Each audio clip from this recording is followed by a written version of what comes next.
Greetings. Welcome to the Parowan Gap Archaeological Project. My name is Garth Norman.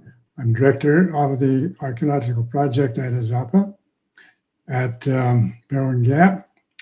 And we are introducing a project which began in 1993 and was completed with all government contracting reports in 2000.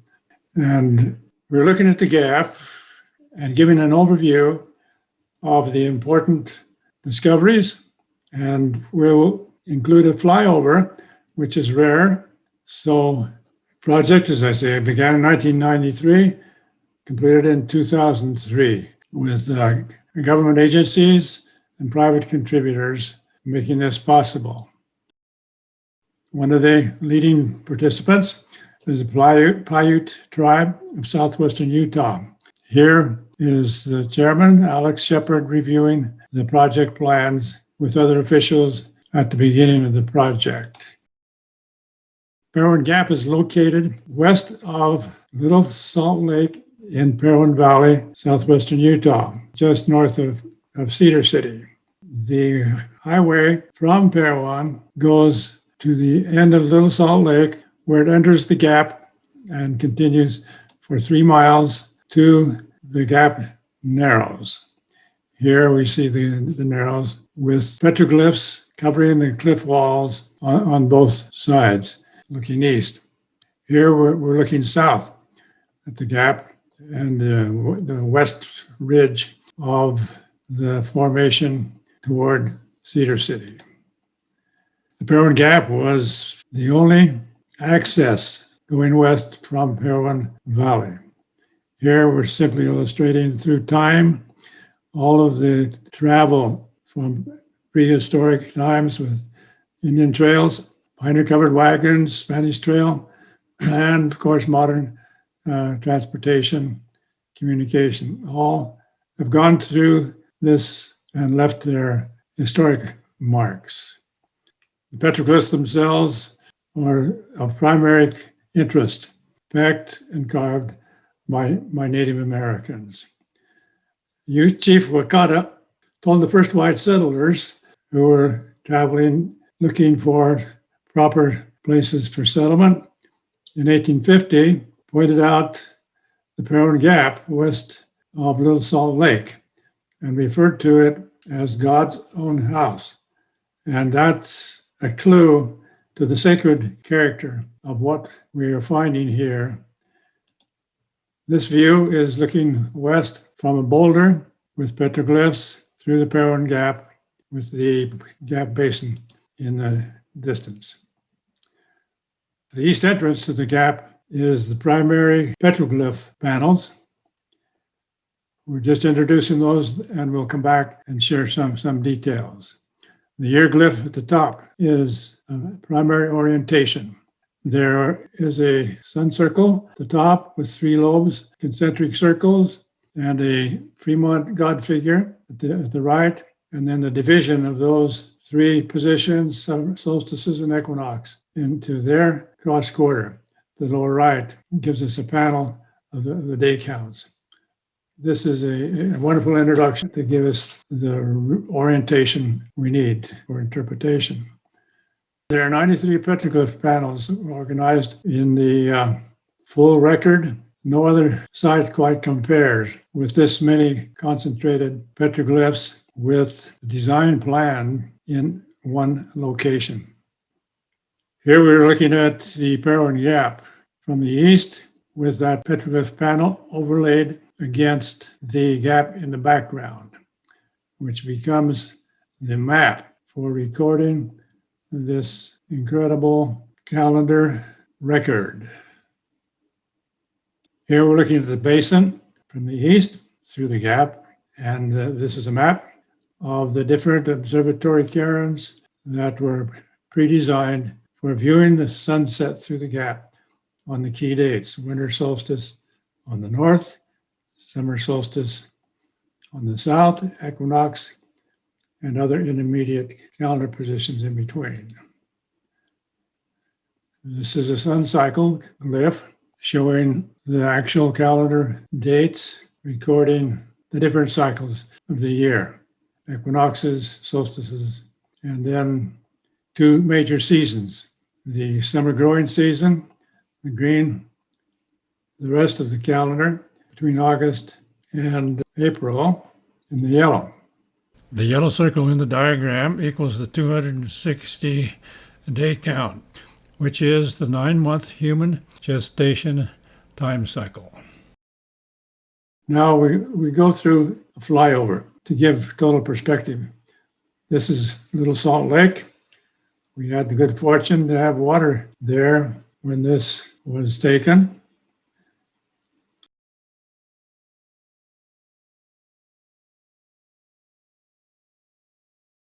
We weave through the gap pass 2-3 miles to the basin on the west, where we're viewing the gap window looking on west to the desert beyond.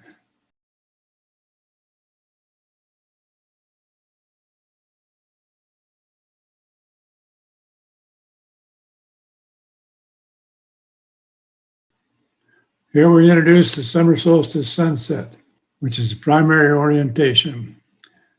We're looking at a cairn, which is approximately half a mile east of the gap itself, which was set up to view the solstice sunset. There are two other cairns closer up for viewing the same with different effect. Here's an actual picture recreated during that time. Solstice sun setting on a distant mountain peak.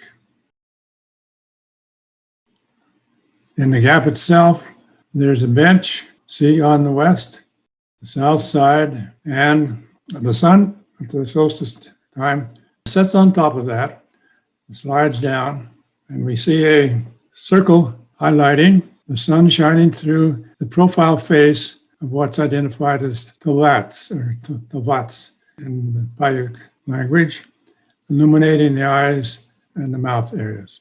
Sun continues to set.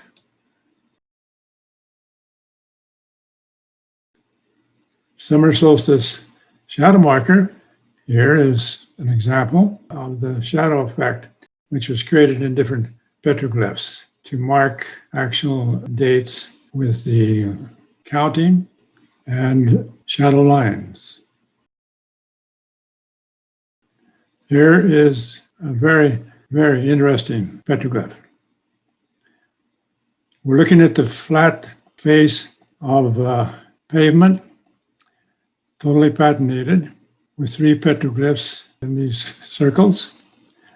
The one on the left, we look at the inset at the bottom, there's a slick natural projection, which is the first thing to be illuminated. And the little man carved is holding his hand up. He's inside of that circle, looking over his hand at that sun marker, which happens to be the first visible equinox orientation. This is the equinox sunrise hill. Sunset on the equinox then occurs as the sun continues to descend into the V gap at a point where the distant horizon is just barely visible. Here's where they set up their caravan for this observation. Yours truly watching the sun in these different observations. Winter solstice sunrise is represented here from the east. We look there at this sun in the mouth, and we'll show that again a bit later. This winter solstice sunrise is shown here on this flat boulder which was set up. So the sunrise is in line with the face there.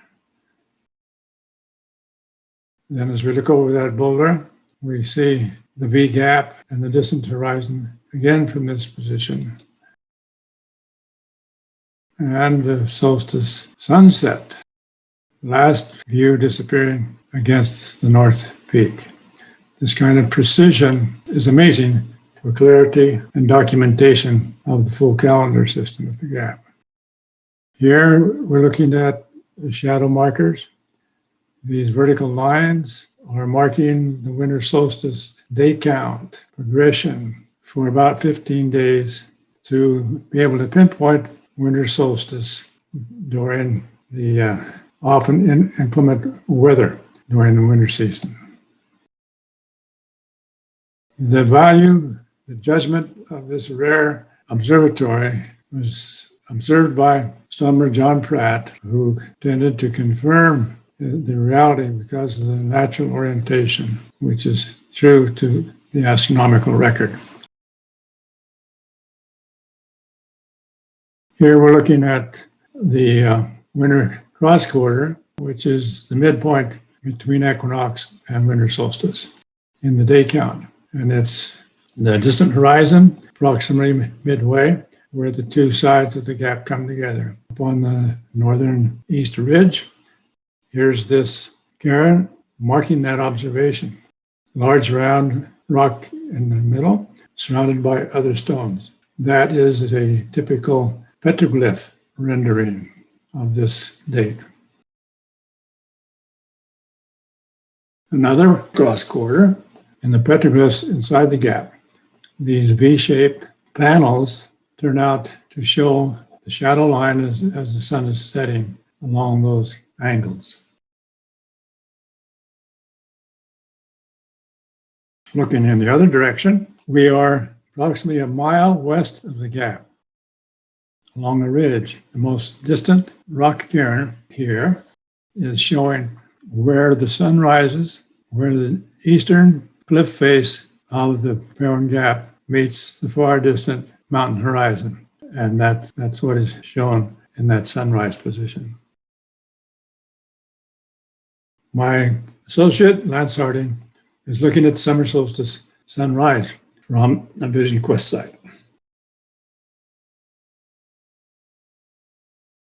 Now we shift gears to observe a turquoise trade route calculated at around 900 AD from mines, open pit mines in Nevada, being routed south. And trade route and the 268 calendar at the Parowan Gap probably originated through influence during this trade contact in the 9th century AD. This theodolite survey, Karen, is documenting the sunsets through the gap on the distant horizon, meeting the left side, the right side, and down the middle. This theodolite survey is being tested for mapping astronomy by my research associate on the project, Mal Morris, an engineer who developed this program. This was the first official testing. And through quite an extended period, we were able to document its validity. This picture is showing the sun setting that cairn on the northern wall on April 29th to August 12th, which is a 105-day summer growing season. August 12th to April 29th, and the other phase of the year is the 260-day, 9-month winter fertility season. So the 105-day summer fertility serpent panel is very detailed, and it probably resulted from influence around 900 AD. The serpent body has 52 dots, which matches the day count from April 29th, the New Year date, to June 21st, summer solstice. Other details in this panel include orientations that are very, very precise and interrelated with the calendar itself. Southwest traditions shown in the gap symbols include Father Sun, Mother Moon, that regulated ceremonial life cycle through 4 seasons with the new moons. Hopi ceremonialism presents the cosmic pattern through which all forms of life move to their appointed ends. content to move slowly and in unison with all life in this pattern, inducted at birth. Paiute reverence for all life forms manifests in daily life. Oriented doorways look to the sunrise. They prayed at sunrise, noon, and sunset. They prayed for rain, planting, harvest, and before a hunt. Observe life cycle rituals of puberty, marriage, birth, and death. Martin Tyner, Foundation Director of the Southwest Wildlife Foundation, here at the Gap with his Golden Eagle bud, trained and participating in the conservation of the Gap and wildlife. We go here for a visit to the Paiute Annual Festival in Cedar City.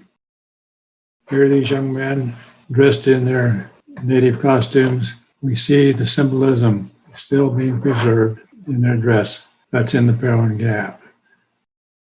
Notice the discs on their forehead that reflect the sun. This is a prominent panel, lunar panel, inside the Gap. We're looking at the shape of the sky observed in the passage of the moon. The fan is the canopy of the sky being divided into its four parts. Down the middle to that long line is measuring a full moon, and then from the west, the quarter, 2 quarters, 4 quarters going east to new moon again. The various panels record various parts of that cycle. The large elongated panel to the upper right is the metonic panel. This first was analyzed by Nell Morris and is the 19-year metonic cycle, which simply is the time where the sun and the moon complete their cycle movements to come back to a beginning conjunction. In the Narrows at the east entrance, south side, we're looking at the cave shelter to the lower right, and directly above that, toward the top, we see the natural face of Tavuts. And on the left there, the ledge, we have petroglyph panels and a large observation location. Here's petroglyphs in that area for recording the Venus cycle, the sun cycle, and the moon cycle. Now this conjunction is 2,920 days. The evidence is overwhelming that this was observed here by sun watchers over a significant length of time to bring those 3 planets into that conjunction. The only other place we see this record is in 2 codices in Mexico that are actually of a later date than what we would record here in this petroglyph. Here are 6 Venus conjunction panels at the Gap. So it was a very prominent part of the astronomy. This shows the Gap excavation supervised by Ace Nielsen with the BYU Public Archaeology Program. The upper excavation hearth exposed the fire at the top, which dates to Paiute Numic culture in 1300 AD. It contains the desert side notch arrowhead point, which dates back to about 3000 BC. This marks the time span of the Paiute fire hearth dating, with the desert side notch point spanning that full period. A little deeper, we find another black hearth dating between 700 and 1250 AD. So it's the Fremont period in this ash deposit. We were fortunate to get this record preserved. Ongoing vandalism has disturbed it. Fluted point comparisons for the early dating At the top, you get the Gap Basin Obsidian at Idle Point. The bottom is North American Paleo-Indian comparisons. The fluted point is distinctive of the Archaic, probably dating here to around 8,000 BC.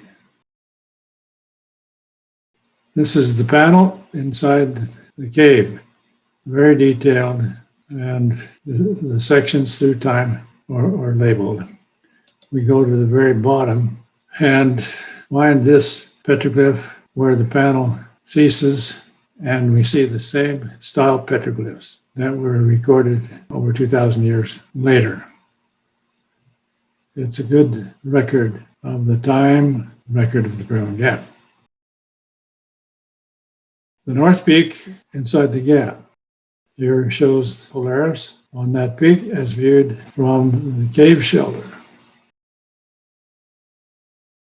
The Paiute Sava tradition, actually a mythic story about why the North Star stands still. It's the kind of a story a father might share with a son who's curious, observes that sun over the North Peak, not moving. That's star circle, I should say. And he asks his dad, how come? So his dad tells the story of the bighorn sheep that tries to climb up that peak, and because the cliffs can't get up there, he looks around, he sees a cave, and thinks, well, maybe that cave has a passage to get up there. So he goes into the cave. We believe the Gap Cave qualifies for this story, and goes in, and he claws his way up through the cave and ends up causing erosion, the rocks to fall behind him, so he can't return back down and has to continue to climb up. And he ends up on top because he can't get back down. He has to stay up there, and it becomes the North Star. Nice little children's story. And that was published by Why the North Star Stands Still booklet. Here on the North Peak from the equinox cairn, we're looking at the position of the North Star, and with the plumb bob showing the alignment to a cairn on top of that peak gives for the documentation.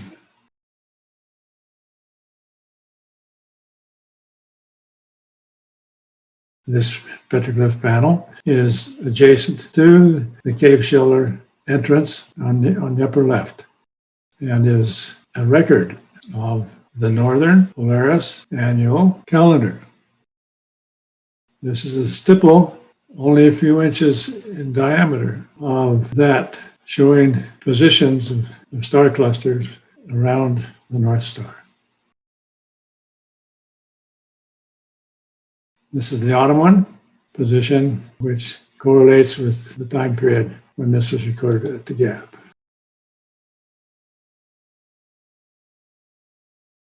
The creator god, Tobats. Here now we see a good picture how he swallows the sun during the winter season, and it continues to winter solstice and doesn't come back until the springtime, or I should say the cross quarter preceding the springtime. Now, on the west entrance to the Gap, this interesting panel is showing the bird tracks. Actually, they're more like actual birds flying over during their seasonal migration route. Here we get down to a more detailed record of all of the different archaeology sites that were recorded during our petroglyph studies. This is a 3-5 rectangle with rock cairns marking the south and north peaks, and also east and west center. That is pretty amazing. We continue forward with analyzing sacred space during the Fremont period. Here's the central axis line from the Gap North Peak through those cairns on the eastern horizon and the eastern hill.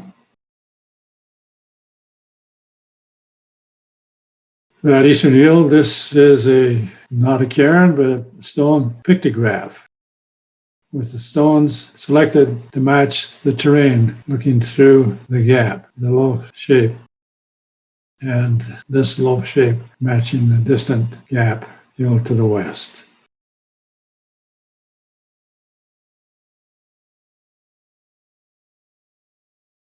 We end up projecting on east from the gap to Paragona on this axis, the village of Paragona.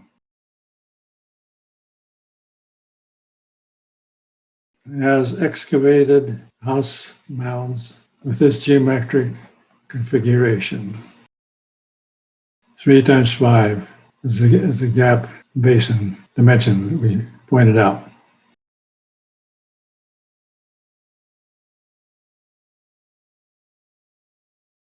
Here's a petroglyph, an effigy, and it matches the terrain in the Parowan Gap, mapped here through the red hills, probably for hunting and gathering season. We end up with this quick overview with another flight going back east through the gap, the basin, and winding. And we were rather fortunate, again, to be able to have water in the eastern entrance, Little Salt Lake entrance during this time period, reflecting the sun to end our journey here. Many questions, much more detail is being shared through publications and reports and other presentations. Thank you for your time and attention.